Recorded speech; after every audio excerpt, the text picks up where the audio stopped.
이상 13장 11절에서 19절 말씀 함께 읽겠습니다. 13장 우리 전체를 놓고 이 말씀을 잠깐 나누겠는데요. 우리가 오늘 아침에 살펴봤듯이 여로보암이 북이스라엘의 왕이 되고 나서 지금 북이스라엘에는 성전이 없지 않습니까? 성전은 남유다에 있습니다. 그래서 로보암 왕이 솔로몬의 뒤를 이어서 왕이 되었고 나라는 분열되었습니다. 그리고 성전은 남쪽 유다 예루살렘에 지금 위치해 있죠. 그러니까 북이스라엘의 10지파는요 지금 예배드릴 장소가 없는 거죠. 그러니까 하나님 앞에 제사를 드리려면 예루살렘으로 내려가야 됩니다. 성경에는 예루살렘으로 올라간다 그랬는데요. 성경에서 올라간다라고 하는 것은 이제 그 북쪽으로 우리는 보통 생각하죠. 그러나 북쪽으로 가는 게 아니고 남쪽으로 가는데 올라간다고 표현하는 것은 바로 이 저지대에서 고지대로 가는 것을 올라간다 이렇게 표현하기 때문에 예루살렘으로 올라간다 그렇게 표현을 하는 거예요. 그러니까 여로보암 왕이 생각할 때 지금 자기 지파 10지파의 백성들이 예배를 드리러 예루살렘으로 가게 되면 그 예루살렘에서 마음이 이 르호보암 왕에게 남유다의 그 마음이 빼앗기지 않을까 하는 두려움이 있었다고 그랬죠. 그래서 베델과 단에다가 여기는 이제 국경지대입니다. 그래서 이 베델과 단에다가 황금 송아지를 세워놓고 거기에 제단을 세우는 거죠. 그래서 여기에서 제사를 드려라. 송아지를 보면서 이게 우리 하나님이다. 너희가 섬길 하나님이다. 그렇게 이제 하나님 앞에서 음란한 음행을 저지르게 됩니다. 그러자 하나님께서는 곧장 유다에서 하나님의 선지자를 보내셔서 마침 베델에서 이 분향을 하고 있는 제사를 드리고 있는 이 여로보암에게 보내셔서 이제 심판을 선언하시고 기적을 행하십니다. 그래서 이제 심판을 선언할 때 여로보암 왕이 손을 뻗어서 잡으라 그렇게 신하들에게 명령할 때 그 손이 마비가 됐죠. 그 손이 완전히 마비가 돼서 펼 수도 없고 다시 접을 수도 없는 상태가 된 거예요. 그래서 이 여로보암 왕이 두려운 마음이 들어오는 겁니다. 그래서 은혜를 달라. 나를 위해서 은혜를 구해달라. 하나님의 선지자가 기도하니까 다시 그 손이 돌아왔습니다. 그리고 제단이 두 쪽으로 갈라지고 그 위에 제단의 재들이 거기에 쏟아지는 하나님의 기적이 또 일어나게 된 거죠. 여로보암은 그런 기적을 경험하면서도 회개하지 않고 오히려 돈으로 하나님의 사람을 회유하려고 하는 그런 모습을 보였습니다. 자, 이 모습, 지금 이 장면 이후에 이제 오늘 이 본문이 등장하는데요. 우리가 먼저 살펴볼 것은 여러분 성전이 성전되는 것, 그것은 위치도 아니고 규모도 아니고 제단이 있고 재물이 풍성하다고 그것이 성전이 되는 것이 아니다 라고 하는 것을 보여줍니다. 하나님의 말씀대로 하나님께서 원하시는 방법으로 믿음으로 드리는 제사만, 예배만 하나님께서 받으신다라고 하는 거예요. 그러나 여로보암은 오늘 이 예배라고 하는 것을 하나의 퍼포먼스, 민심을 자기에게로 붙잡아 두기 위한 하나의 쇼로서 예배를 이용한 거고 하나님을 이용한 거예요. 그래서 하나님께서는 그를 향해서 심판을 선언하셨다라고 하는 것입니다. 여러분 오늘날 우리 교회도 마찬가지입니다. 여러분 우리 교회 안에 오늘날 한국 교회 안에 하나님의 성령의 임재가 없으면 우리가 하는 모든 것은 그저 행사, 프로그램, 어쩌면 하나의 공연에 불과한 겁니다. 오늘 우리 안에 죄에 대한 고백과 천국과 지옥에 대한 이 정확한 복음에 대한 선포와 그 복음을 듣고 회개하고 하나님 앞에 돌이키고 생명이 살아나고 영적인 회복이 일어나는 역사가 없다면 교회는요 그냥 껍데기일 뿐입니다. 오늘 우리 교회 안에 이 성령의 역사가 가득하기를 축복합니다. 그래야 교회가 되는 거예요. 아무리 많이 배우고 뭐 석사, 박사 무슨 학위가 있고 책을 수만 권을 읽어도 복음이 선포되어지지 않는다. 강단에서 복음이 선포되어지지 않는다 그러면 그 교회는 죽은 교회예요. 여러분 교회 다니면서 제일 큰 저주가 뭔지 아십니까? 그것은 내가 교회를 평생 다녀도 제대로 된 복음을 듣지 못하는 것, 그게 가장 큰 저주예요. 여러분, 오늘 말씀이 말씀으로 선포되어지고 하나님의 복음이 복음으로 선포되어지고 예수 그리스도의 이름의 그 권세와 능력이 우리 삶 가운데 그 말씀으로 인해 체험되어지는 그 살아있는 신앙이 되시기를 축복합니다. 그 신앙이 없이는요, 우리의 신앙은 죽은 신앙이요 껍데기일 뿐이라는 것입니다. 성령의 임재가 더 이상 없다면 교회는 더 이상 교회가 아니다 라고 하는 거죠. A.W. 토저 목사님은 이렇게 말했습니다. 초대교회는 성령이 떠나시면 바로 망하는 교회였다.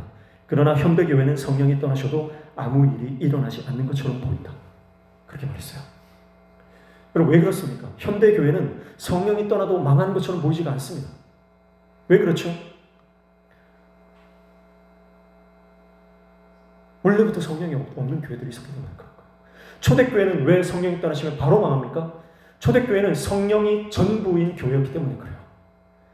성령의 역사 없이는 교회가 설명될 수 없고 교회가 세상 가운데 어떤 능력도 나타날 수 없는 것을 초대교회는 너무나 잘 알고 절감하고 체험했기 때문입니다.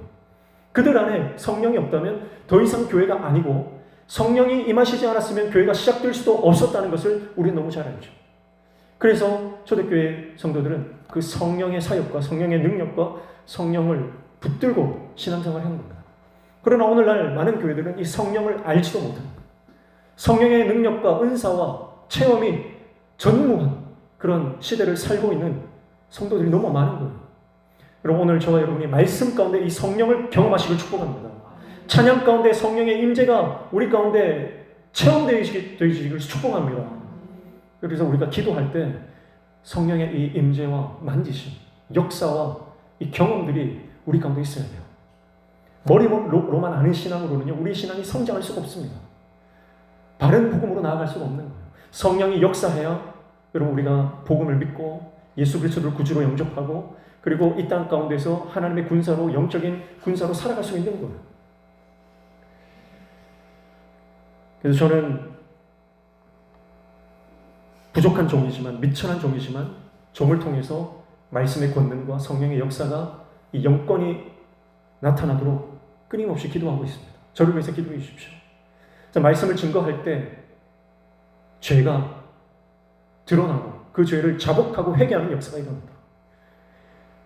우리 교회가 모여서 기도하고 찬양하고 말씀을 들을 때 우리 안에 이 성령의 역사가 일어나서 참된 회복이 일어나도록 그것을 놓고 우리가 기도해야 할 것입니다.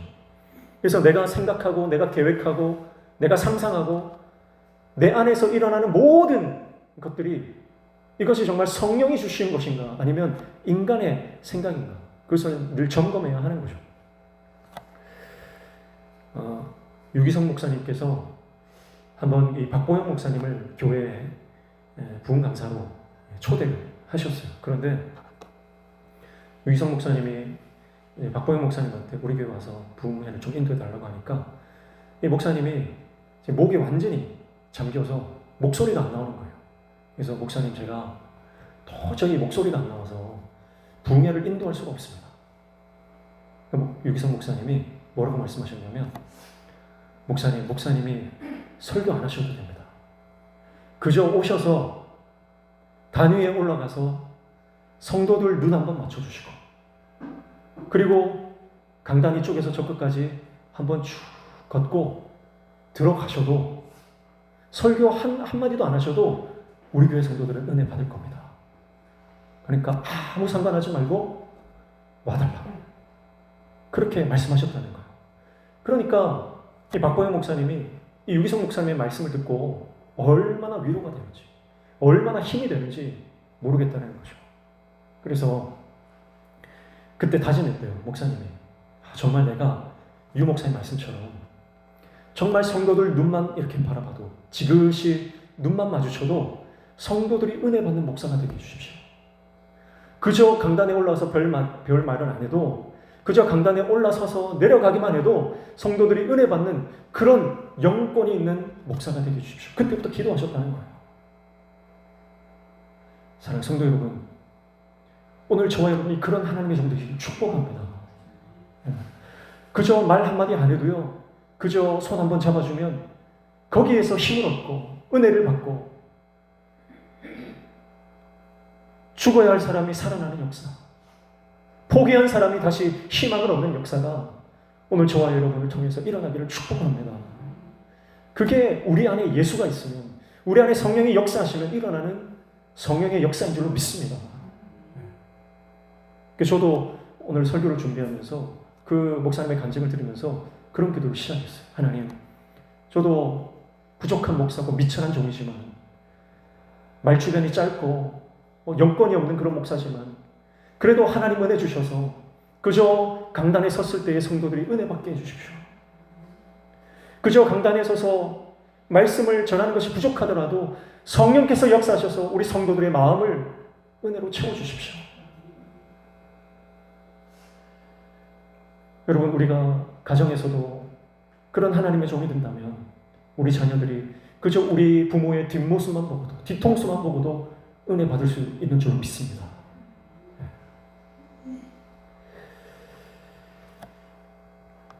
그래서 우리가 떠나지 않고 늘 거룩한 성회로 모여서 하나님 앞에 늘 울고 기도하며 금식하며 하나님의 은혜를 구할 때 하나님께서 우리 가운데 놀라운 회복의 은혜를 허락해 주실 줄로 믿습니다. 포기하지 않고 끝까지 이 자리에 나와서 하늘의 불을 기다리는 하나님의 사람을 통해서 하나님은 하늘의 불을 우리 교회 가운데 부어주실 줄로 믿습니다. 그렇게 한 사람 두 사람 하나님의 불을 받는 그 불의 역사가 점점 온 교회에 번져나가고 이 영도 땅에 번져나가고 부산 땅 가운데 번져나가서 하나님의 역사가 우리 가운데 강력하게 임하는 그런 복의 통로로 우리를 사용하실 줄로 믿습니다. 그것이 성령의 역사죠. 그래서 오늘 우리 교회 가운데 그런 성령의 역사가 일어나야만 하는 거예요. 왜냐하면 여러분, 성령의 역사가 없이는 교회가 아니고요. 교회라면 성령의 역사가 반드시 일어나야 된다는 거예요. 그런데 우리는 성령의 역사에 대한 어떤 기대와 갈급함이 없이 우리 살아가고 있는 거죠. 그래서 저는 기도하면서요, 말씀 전할 때, 예배 드릴 때, 찬양할 때, 기도할 때 우리 안에 있는 육신의 병들이 고침받는 역사가 일어나게 되도록 기도합니다. 오늘 우리가 예배할 때마다 하나님께서 만지셔서 우리 육신의 고통, 육신의 병, 질병이 떠나가는 역사가 일어나게 될 줄 믿습니다. 네. 실제로 그런 일들이 한 분, 두 분 일어나고 있어요. 오늘 우리 교회 가운데 그런 치유의 역사가 일어나게 될 줄 믿습니다. 그거는 여러분의 믿음으로 일어나는 거예요. 내 안에 믿음이 있으면. 근데 우리 안에 믿음이 없기 때문에 일어나지 않는 거예요. 그래서 안 된다는 생각을 버리십시오. 우리 안에 생각의 견고한진을 뚫고 나가셔야 됩니다. 안 된다는 생각을 버리세요. 내 병은 고침받을 수 없어. 내 마음의 상처는 고침받을 수가 없어. 회복될 수가 없어. 저 사람은 용서할 수가 없어. 저 사람은 용서받을 수 없는 사람이야. 나는 결단코 저 사람을 용서하지 않겠다. 그렇게 우리 안에 견고하게 자리 잡고 있는 이 사단의 진을요, 우리가 성령의 능력으로 돌파해야 할 줄 믿습니다. 그 생각의 견고한 진을 무너뜨리십니다. 그래서 반드시 역사가 일어납니다. 할 수 있거든이 무슨 말이냐. 믿는 자에게는 능치 못할 일이 없느니라.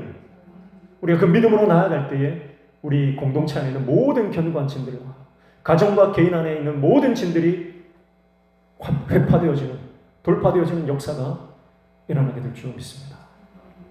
나는 여기까지야. 나는 여기까지야. 어쩔 수 없어. 우리 가정은 여기까지야. 남편과 내 관계는 여기까지야. 자녀와 내 관계는 여기까지야. 목회자와 성도의 관계는 여기까지야. 그렇게 내 경험과 내 생각으로 재단하고 있는 모든 하나님의 그 역사를 제한하고 있는 내 생각들이 있다는 거야. 여러분, 성령이 역사하시면 그 모든 진들이 깨뜨려지는 역사가 일어나게 될 줄 믿습니다. 그래서 하나 되는 거예요. 성령이 역사하시면 하나 됩니다. 성령이 역사하시면 반드시 하나가 됩니다. 성령이 역사하시면 반드시 회복됩니다. 성령이 역사하시면 반드시 우리 안에 능력이 나타나고 불가능이 가능하게 될 줄 믿습니다. 그래서 먼저 내 생각을 바꿔야 돼요. 안 된다, 할 수 없다. 그 생각을 바꾸셔야 됩니다. 하나님, 그래서 내 안에 그 모든 불신앙과 의심을 깨뜨려 주시고 성령이 역사하시면 반드시 하나님의 은혜가 임한다. 그래서 오늘 이 밤에도 우리가 다 연약해요, 부족해요. 뭐 갖춘 게 있습니까 우리가? 그러나 하나님 앞에 갈급함으로 나아가는 사람에게 하나님은 반드시 은혜를 주실 줄 믿습니다. 네. 첫 번째, 교회의 성령의 역사가 반드시 필요하다는 것. 그래서 오늘 이 여로보암이 그럴듯한 제단을 쌓아놓고 하나님 앞에 제단 예배를 드리지만, 분향을 하지만 하나님은 그 예배를 받지 않으시는 것. 그래서 그 제단을 두동강내시는 것. 그럼 오늘 우리 교회가 하나님 앞에서 두동강날 교회가 되면 안 되는 거죠. 우리 가정이 하나님 말씀 앞에 심판받는 두동강날 가정이 되면 안 되는 거예요. 오늘 우리가 받으시는, 하나님 받으시는 예배, 하나님 기뻐하시는 예배, 그 예배자 되기를 축복합니다. 두 번째는 하나님 앞에 순종하는 것을 하나님 기뻐하신다는 거예요. 순종이 없이는 하나님의 사명을 감당할 수 없다는 겁니다. 그래서 왕이 이 하나님의 사람을 돈으로 회유하려고 하는데 그 하나님의 종이 뭐라고 대답합니까? 먼저 9절 보십시오. 이는 곧 여호와의 말씀이 내게 명령하여 이르시기를 떡도 먹지 말며 물도 마시지 말고 왔던 길로 되돌아가지 말라 하셨음이니이다 하고, 그리고 16절에도 대답하되 나는 그대와 함께 돌아가지도 못하겠고 그대와 함께 들어가지도 못하겠으며 내가 이곳에서 그대와 함께 떡도 먹지 아니하고 물도 마시지 아니하리니. 17절 이는 여호와의 말씀이 내게 이르시기를 내가 거기서 떡도 먹지 말고 물도 마시지 말며 또 내가 오던 길로 되돌아가지도 말라 하셨음이로다. 왕의 명령도 거역하는 것이 하나님의 말씀에 순종하는 겁니다. 이 세상에 그 어떤 사람이 우리에게 다가와서 하나님의 말씀을 거역하라고 해도요, 하나님의 말씀이 우리 삶의 절대 기준이 되는 거예요.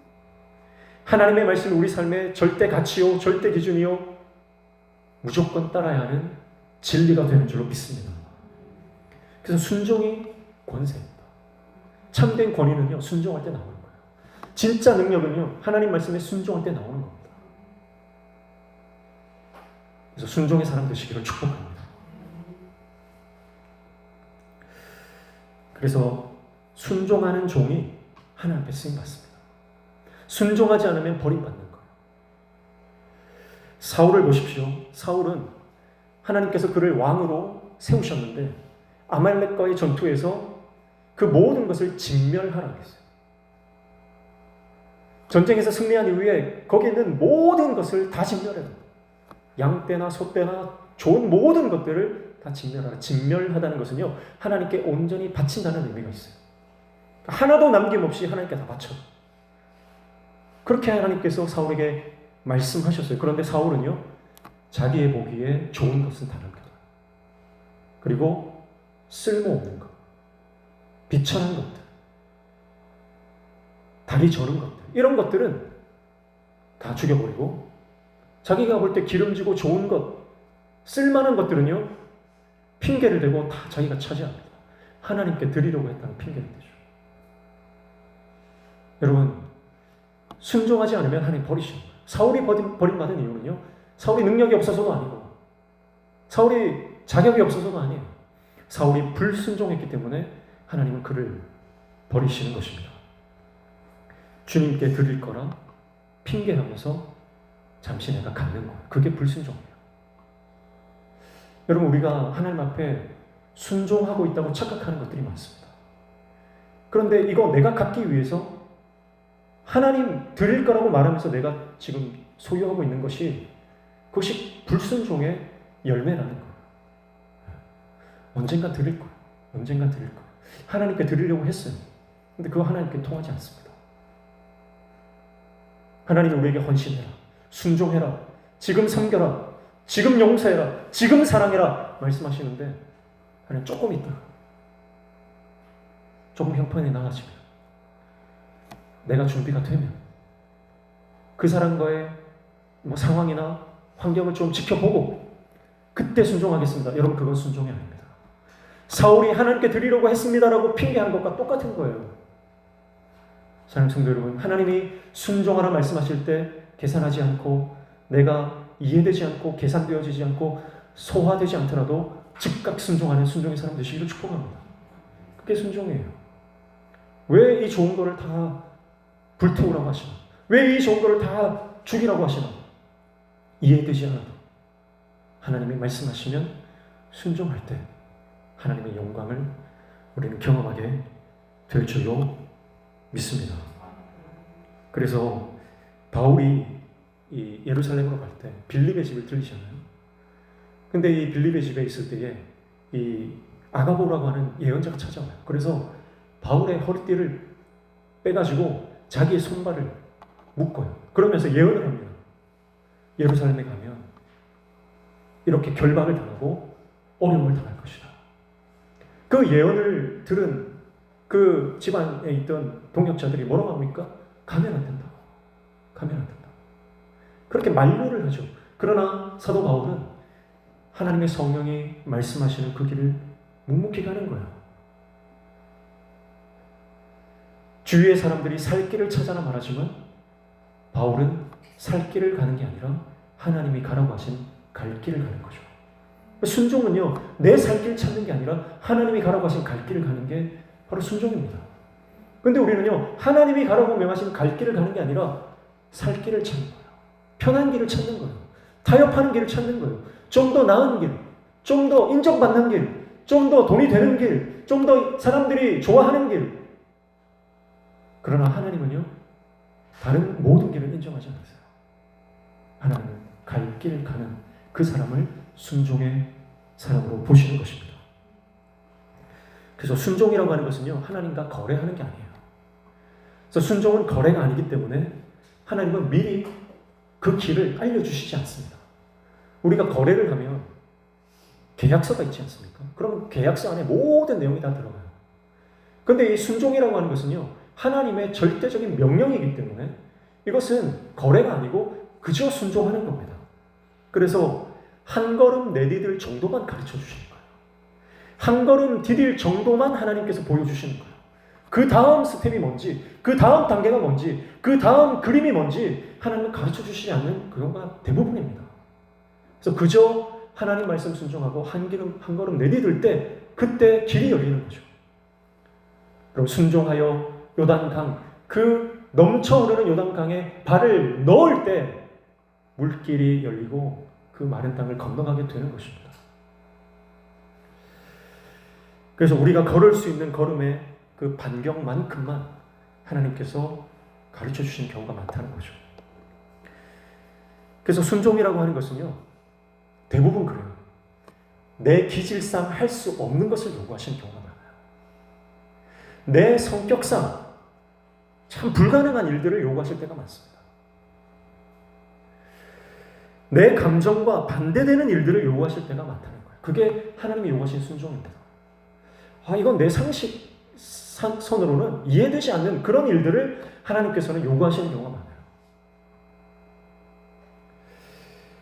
근데 그때마다 우리는 뭐라고 합니까? 하나님, 내가 그냥 이해되는 만큼만 하겠습니다. 내가 받아들일 수 있는 만큼만 받아들이고 내가 살아가던 대로 살겠습니다. 제가 제일 마음 아픈 거는요, 성도들의 삶의 모습을 보면서 살아가던 대로 살고 나는 이렇게 사는 게 편해요. 그렇게 말할 때 가슴이 아픈 거예요. 신앙의 그 다음 단계, 성령의 그 더 깊은 임재 가운데로 나아가고자 하는 그 깊은 갈망을 잃어버린 채 그냥 살아가던 대로, 관성대로, 내 기질대로, 내 성격대로, 내 상식대로 그렇게 살려고 하는 그 모습을 보면 마음이 아픈 거예요. 그러나 하나님은요, 항상 그래요. 내 기질과 내 성격과 내 상식과 내 성격과 반대되는 그런 순종을 요구하실 때가 많다는 거예요.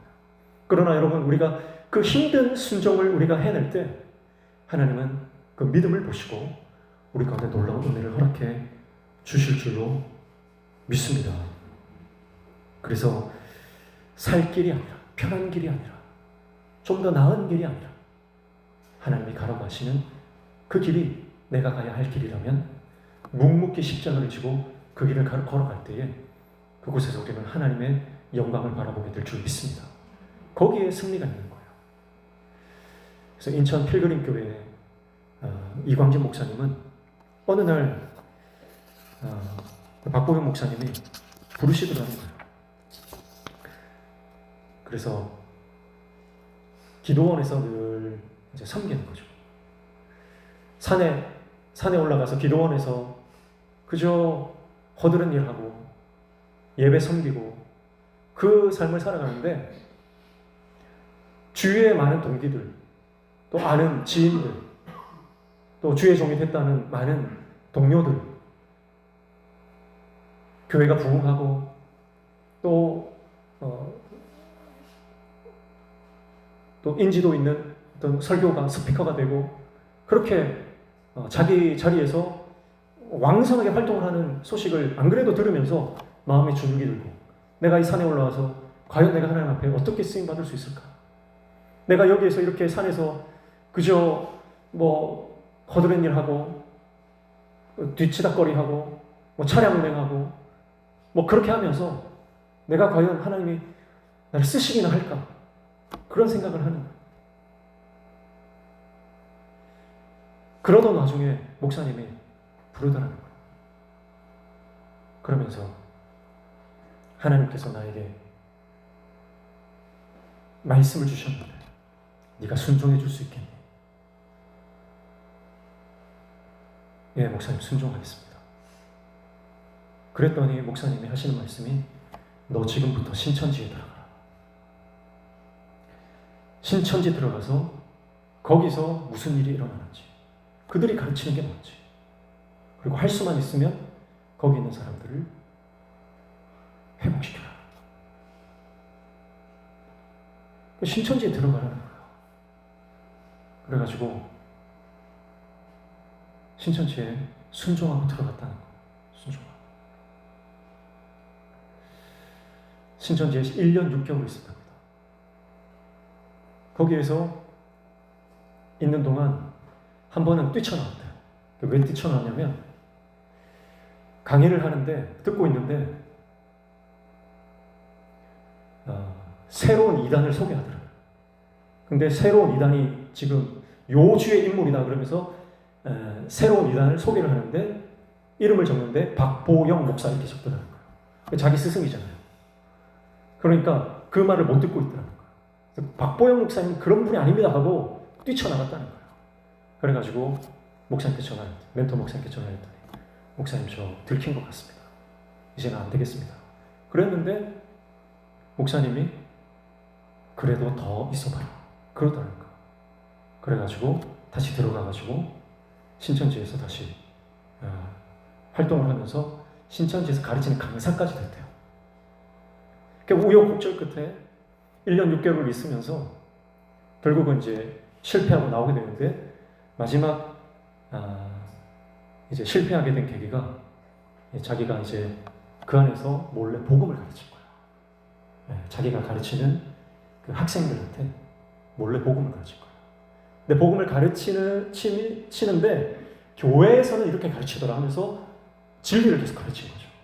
그리고 결국 이제 쫓겨나게 됐습니다. 근데 이제 이광진 목사님이 그 1년 6개월 동안 이 신천지 안에 있으면서 계속해서 드는 생각이 다른 동료들, 다른 목사님들, 다른 주의종들은 지금 막 잘 나가고 막 교회도 세우고 교회가 부흥되고 막 설교할 때마다 막 회심의 역사가 일어나고 하는 소식들을 듣는데 자기는 지금 신천지 안에 들어와 있잖아요. 내가 과연 뭐가 될까? 아니 박보영 목사님이 여기서 계속 있으라고 하면 나는 나중에 뭐 저 이만희 씨 뭐 차량 수행 비서가 돼가지고 평생 저 따라다녀야 되는 거 아닌가? 이만희가 죽어야 내가 나갈 수 있을 것 같은데 나는 언제 여기서 빠져나갈 수 있는가? 그런 어떤 불안함과 두려움과 자괴감과 그런 수많은 감정들이 들더라는 거예요. 그러다가 1년 6개월 만에 쫓겨나게 됐는데 나오고 나서 하나님께서 목사님에게 환상 가운데 말씀하셨다는 거예요. 사랑하는 종아, 내가 너를 위해 상을 준비했다. 선물을 준비했다. 내가 너를 위해서 선물을 준비했다. 그 말씀 하시더라는 거예요. 지금은 이 목사님이 이 필그림 교회 담임으로 섬기고 있는데 제가 듣기로는 지금 청년만 450명 이상 모여서 아주 강력한 청년 사역, 젊은이 사역을 하고 있다고 합니다. 그러면서 수많은 젊은이들이 계속해서 지금 모여들고 그렇게 강력하게 좀 부름받아 쓰임을 받고 있다고 하는 그 간증을 들었어요. 여러분, 제가 만약에 지금 여러분 중에 한 명을 부를 거예요.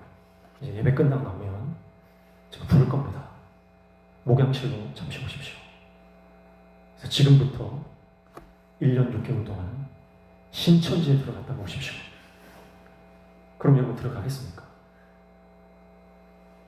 여러분 들어가시겠어요?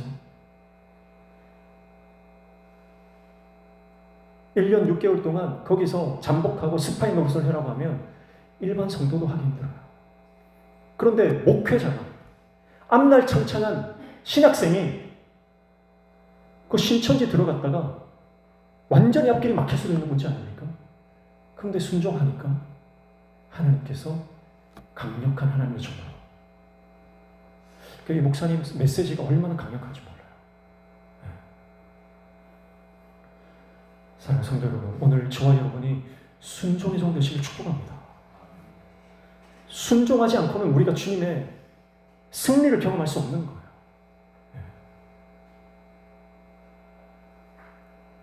세 번째는 영을 분별해야 합니다. 영을 분별해야 합니다. 또 오늘 말씀에 보면 18절 보니까 그가 그 사람에게 이르되 나도 그대와 같은 선지자라 천사가 여호와의 말씀으로 내게 이르기를 그를 내 집으로 데리고 돌아가서 그에게 떡을 먹이고 물을 마시게 하라 하였느니라 하니 이는 그 사람을 속임이라. 이에 그 사람이 그와 함께 돌아가서 그의 집에서 떡을 먹으며 물을 마시니라. 여러분 지금 이 베델에 늙은 선지자를 이렇게 표현해요. 이 베델의 늙은 선지자는요 지금 거짓 선지자입니다. 거짓말로 내가 천사의 음성을 들었다. 그러면서 이 유다에서 온 하나님의 사람을 속이는 겁니다. 왜 그랬을까요? 아마도 이 아들들한테 모든 상황을 들었기 때문에 그를 붙잡아 두면 이 여로보암 왕에게 어떤 예물을 받을 수 있다 이렇게 아마 기대했던 것이 아닐까 이렇게 생각됩니다. 그래서 그가 갔던 길을 나귀를 타고 쫓아가서 그에게 거짓말을 하는 거예요. 나도 선지자인데 천사의 음성을 들었고 당신이 여기 남아서 나와 함께 떡과 물을 마시고 여기에 유하기를 하는 말씀하셨다. 그렇게 속이는 거죠. 그런데 이 유다의 선지자가 그 말에 속아 넘어가는 것입니다. 그 결과가 뭡니까? 그 결과는요, 하나님께서 그 늙은 선지자 입을 통해서 심판을 선언하게 하시고 결국 거기에서 떠날 때 사자가 이 유다의 선지자를 찢어줍니다. 좀 너무 과한 것 아니나 생각이 들 수 있겠지만 여러분 하나님의 말씀에 순종하지 않고 영을 분별하지 않을 때 우리도 이 악한 영에게 이렇게 유린당할 수 있다고 하는 것을 이 말씀을 통해서 우리는 강력한 이 시청각 교제로 우리가 볼 수 있습니다. 그래서 여러분 우리가 영을 분별할 수 있는 이 하나님의 지혜가 필요합니다. 너무나 많은 소리가 들려오죠. 그러나 그것이 다 하나님의 소리가 아닙니다. 하나님의 말씀인 것처럼 가장에서 들려오는 가짜 복음이 얼마나 많습니까? 오늘날 한국 교회 가운데 가짜 교회, 가짜 선지자, 가짜 목사가 너무나 많습니다. 우리는 그것을 분별할 줄 알아야 돼요. 요한일서 4장 1절 말씀에 보면 사랑하는 자들아 영을 다 믿지 말고 오직 영들이 하나님께 속하였나 분별하라. 많은 거짓 선지자가 세상에 나왔습니다. 그렇게 말씀합니다. 거짓 선지자란 말이에요. 여러분 거짓 선지자들이 이 땅에 너무나 많습니다. 그래서 하나님의 말씀인 것처럼 포장해서 그럴듯한 말로 우리에게 유혹하는 거죠. 그럼 여러분 우리 안에 하나님의 성령이 거시지 않고 우리가 그 말을 듣고 하나님 앞에 묻지 않으면요 속아 넘어갈 수 있습니다. 사기꾼들을 보면요 사기꾼들은 그 말로 그 말발이 얼마나 센지요 사람들이 한 번 들으면 혹 빠져들어갑니다. 정신을 바짝 차려야 되죠. 고린도전서 2장 12절부터 12절 보시면 12절에 우리가 세상의 영을 받지 아니하고 오직 하나님으로부터 온 영을 받았으니 이는 우리로 하여금 하나님께서 우리에게 은혜를 주신 것들을 알게 하려 하시면 그렇게 말씀합니다. 여러분, 우리는 세상의 영을 받지 않았어요. 하나님으로부터 온 영을 받은 줄로 믿습니다. 네. 그래서 하나님의 성령이 우리 안에 있으면 우리가 세상의 영과 구별된 삶을 살아갈 수 있습니다. 그래서 13절 보시면 우리가 이것을 말하거니와 사람의 지혜가 가르친 말로 아니하고 오직 성령께서 가르치신 것으로 하니 영적인 일은 영적인 것으로 분별하느니라 그렇게 말씀해요. 자, 어떻게 영적인 것을 분별합니까? 우리 안에 성령이 계시면 우리가 영적인 것을 분별할 수 있습니다. 14절에 육에 속한 사람은 하나님의 성령의 일들을 받지 아니하나니 이는 그것들이 그에게는 어리석게 보이며 또 그는 그것들을 알 수가 없나니 그러한 일은 영적으로 분별되기 때문이라 그렇게 말씀합니다. 자, 여러분, 목사라고 해서 다 영에 속한 사람이 아닙니다. 목사들 중에도 육에 속한 사람이 있어요. 육에 속한 사람은요, 성령의 일을 알지 못합니다. 그래서 영적인 세계에서 일어나는 일들을 감지할 수도 없고요, 영적인 세계에서 일어나는 일들에 대해서 인정하지도 못합니다. 심한 사람은요, 방언이 어디 있느냐 그래요. 방언이 어디 있느냐. 더 심한 사람은 천국과 지옥이 어디 있냐 그럽니다. 귀신이 없다 그래요.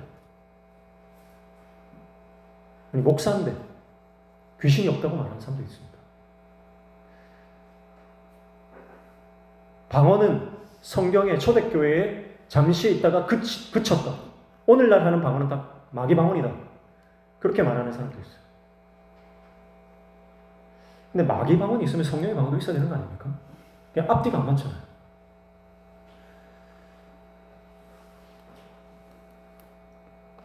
여러분, 오늘 우리가 평생을 교회 다녀도요, 영적인 세계를 알지 못하고 교회 다니는 사람들이 많다는 거예요.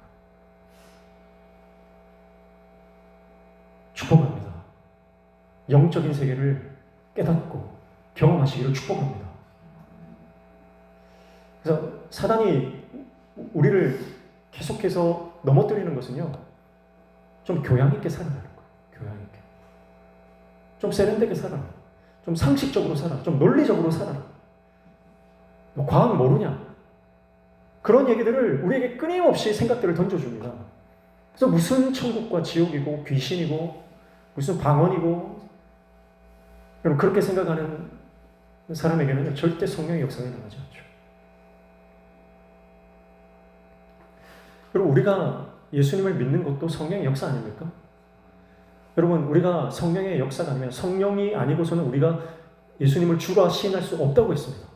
그럼 내가 예수님을 믿은 것이 성령의 역사라면, 성령의 역사가 이미 우리 안에 우리가 시작되었다면 그 다음 단계의 성령의 역사, 그 다음 단계의 성령의 역사도 우리가 기대해야 하는 거예요.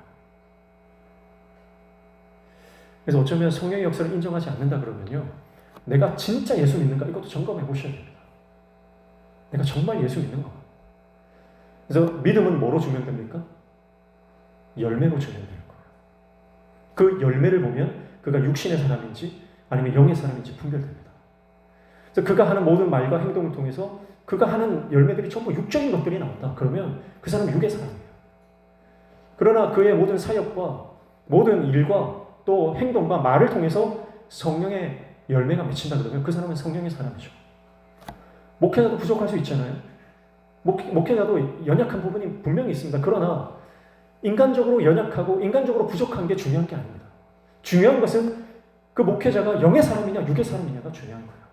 그럼 영의 사람이다 그러면 좀 부족해도 성령께서 역사하시는 거예요. 교회가 크냐 작으냐 재정이 빵빵하냐 뭐 그런 게 중요한 게 아닙니다. 그 교회가 성령이 역사하시는 교회냐, 성령의 임재가 있는 교회냐, 아니면 육적인 교회냐. 육적인 교회라면요, 교회가 아무리 커도 소용이 없습니다. 영혼이 구원받지 못하면, 회개의 역사가 일어나지 않으면 교회가 존재할 목적이 뭐가 있습니까? 오늘 저와 여러분이 우리 교회가 성령의 사람, 성령의 공동체 되기를 축복합니다. 그래야 영을 분별할 수 있는 거예요. 15절에 보면 신령한 자는 모든 것을 판단하나 자기는 아무에게도 판단을 받지 아니하느니라. 그렇게 말씀하죠. 그래서 우리 안에 성령의 역사가 있으면 우리는 올바른 판단을 할 수 있다. 지금 이 유다에서 온 선지자는 이 지금 하나님의 말씀에 잘 순종하다가 마지막에 가서 이 잘못된 선택을 하게 됩니다. 천사의 음성을 들었다. 그러면 하나님께 물었어야죠. 하나님이 말씀하신 것과 천사의 말이 다르다. 그러면 그 즉시 하나님 앞에 엎드려야 됩니다. 근데 그 단계를 생략하면 항상 문제가 생기는 거예요.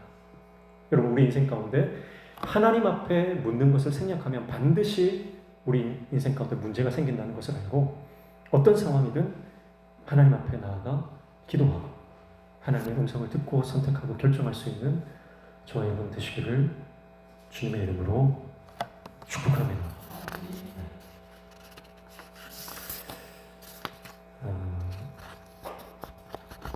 그래서 믿음이라고 하는 것은요, 결국 육적인 생각을 벗어버리고 하나님의 어떤 수준, 하나님의 클래스, 영적인 또 다른 레벨로 올라가는 거다. 그래서 마가의 다락방에 한 10수년 전에 목사님들이 이제 교회를 섬기는 그 신학생들, 그 박보영 목사님 밑에서 그 이제 함께 공동생활을 하면서 교육받던 그 신학생들이 제가 듣기로는 신학생들만 14명인가 그래 있었어요. 그러니까 모든 것을 다 포기하고 목사님 밑에 들어가서 훈련받던 그 종들, 그분들이 지금 다 이 교회 차세대 리더가 되어서 한국 교회 가운데 강력하게 지금 섬기고 있는데 그런 말씀 하시더라고요. 처음에 이제 마가의 다락방에 한 20년쯤 전에는 월요일 저녁부터 금요일 오전까지 집회가 있었다는 거예요. 그래서 이제 이 훈련받는 신학생들이 월요일 오전에 쉬고 또 금요일 저녁에 쉬었다는 거예요. 근데 이제 박보영 목사님이 금요일 저녁에도 우리가 집회를 해야 되겠다. 그래가지고 드디어 올 것이 왔구나. 두렵고 떨리는 소식을 들었다. 이제 금요일 저녁을 이제 섬기게 된 거예요. 그러니까 월요일 저녁부터 금요일 저녁까지 섬기고. 근데 이제 웅성웅성거리는 이제 소리가 뭐냐면 이러다가 월요일 오전도 집회가 생기는 거 아니냐. 그런데 아니나 다를까 두렵고 무서운 소식이 들려왔습니다. 이제 월요일 아침에도 집회를 해야 되겠다. 그래가지고 이제 그 신학생들이 불만이 막 쌓인 거예요. 그리고 그 중에서 한 분이 내가 총대를 매겠다. 그러면서 뭐라고 하냐면 목사님께 찾아간 게 아니고 내가 총대를 매겠다 하면서 내가 월요일 이 아침에 가장 피곤한 이 아침에 내가 열심히 해가지고 피를 토하면서 쓰러지겠다. 누구 하나 죽으면 월요일은 쉬지 않겠냐.